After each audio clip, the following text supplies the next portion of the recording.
Salut à toi! Aujourd'hui, prends ton casque à cornes, même si en vrai ils en avaient pas, et ta hache. Je t'emmène faire un petit tour en Drakkar avec Vinland Saga.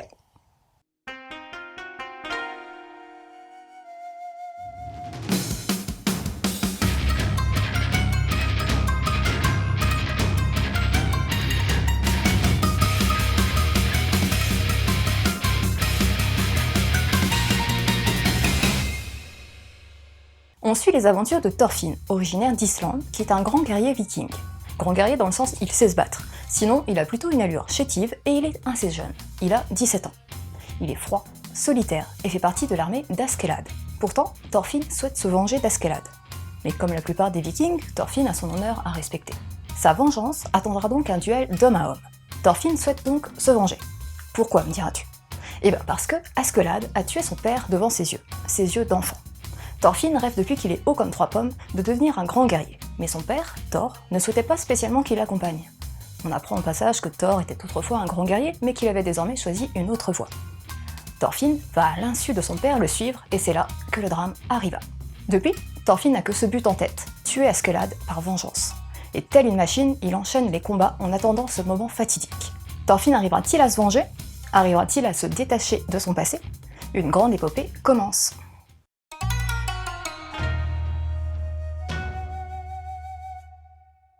Le graphisme de Vinland Saga est clair et réaliste, tout autant du côté des persos que des décors, et ce, même dans les scènes d'action où les traits de mouvement ne gâchent pas du tout le dessin, au contraire. Vêtements, décors, le mangaka s'est bien documenté sur l'époque médiévale et ça se ressent à la lecture. Yukimura Makoto ne travaille pas seul, il a 4 assistants pour l'aider. Le découpage est varié et suit le rythme du manga. Découpe en diagonale pour les scènes d'action, c'est plus rectiligne pour les scènes d'exposition, bref, normal tu me diras.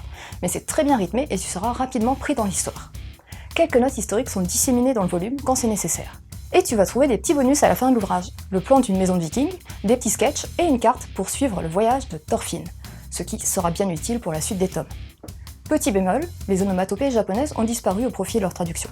Sinon, c'est une belle édition, avec un papier assez épais, les premières pages en couleur et une couverture au vernis sélectif que nous propose Kurokawa.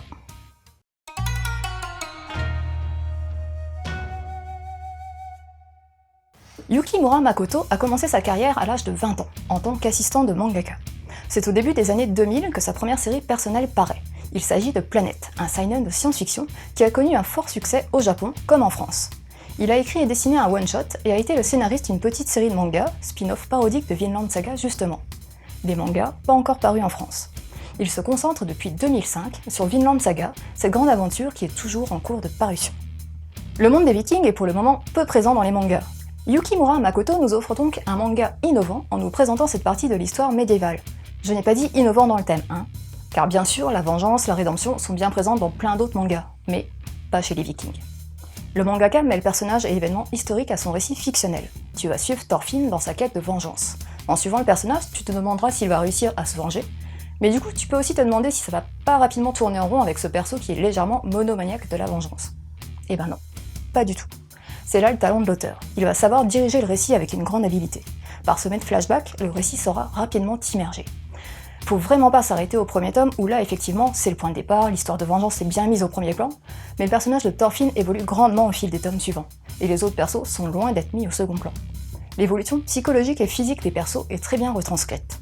L'histoire mêle adroitement les intrigues politiques, les complots pour accéder au trône, la stratégie de la guerre, la quête de rédemption, t'es pas prêt de t'ennuyer. Et en plus, le trait de l'auteur va gagner en maturité au fil des volumes. La série contient plusieurs arcs, et le prologue dure jusqu'au tome 8. Eh ben oui, ça s'appelle pas Vinland Saga pour rien. Petite parenthèse, le terme saga est justement à l'origine un mot désignant un genre littéraire développé en Islande médiévale. Fin de la parenthèse.